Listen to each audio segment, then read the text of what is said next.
Bapak, Ibu, dan saudara sekalian, firman Tuhan akan kita renungkan dari Lukas 18 ayat 29 sampai 30 demikian. Kata Yesus kepada mereka, "Aku berkata kepadamu, sesungguhnya setiap orang yang karena kerajaan Allah meninggalkan rumahnya, istrinya atau saudaranya, orang tuanya atau anak-anaknya, akan menerima kembali lipat ganda pada masa ini juga, dan pada zaman yang akan datang, ia akan menerima hidup yang kekal." Saudara-saudara sekalian, ajaran Tuhan Yesus ini sering disalahartikan dan dipakai untuk melegitimasi perbuatan orang-orang yang pada dasarnya berniat melepaskan diri dari tanggung jawabnya terhadap anggota keluarganya. Padahal bukan itu yang Tuhan Yesus maksudkan. Tuhan Yesus menegur dengan keras orang Farisi yang menolak untuk melakukan tanggung jawabnya terhadap orang tuanya dengan alasan semuanya sudah dipersembahkan kepada Tuhan.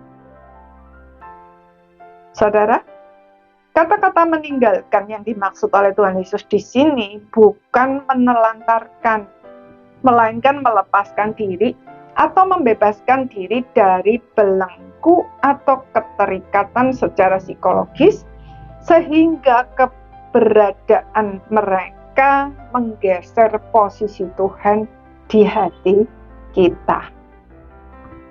Pada kenyataannya, di dalam dunia ini banyak orang yang tanpa sadar menjadikan hal-hal lain selain Tuhan, termasuk keluarga, pekerjaan, hobi, dan lain sebagainya sebagai ilah, yang cenderung diutamakan dan dituruti keinginannya lebih dari firman Tuhan. Alasannya bisa bermacam-macam, bahkan seringkali nampak baik dan rohani. Bukankah banyak orang yang tahu dengan jelas bahwa Tuhan memanggil untuk melayani di bidang tertentu, tetapi menolak untuk mengambil keputusan sebab takut mendapat penolakan dari orang yang dicintai?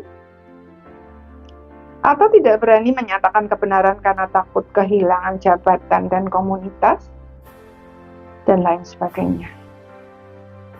Menjaga keseimbangan antara melakukan apa yang menjadi tanggung jawab kita dan tidak terikat oleh apapun agar dapat melakukan firman Tuhan serta memenuhi panggilannya atas hidup kita dengan bebas adalah suatu keniscayaan bagi orang percaya. Orang yang tidak terikat oleh apapun seharusnya semakin mampu untuk menjadi berkat, sebab ia bisa melakukannya dengan tulus, semata-mata karena dan untuk kemuliaan Tuhan. Tidak ada motivasi lain apapun.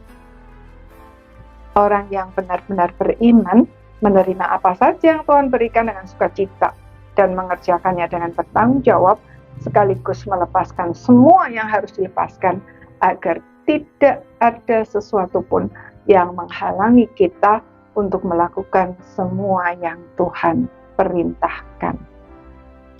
Sebagai dampaknya, hidup terasa ringan dan bermakna, sebab semuanya dijalani di dalam persekutuan dengan Tuhan. Itulah berkat berlipat ganda yang Tuhan Yesus janjikan. Amin.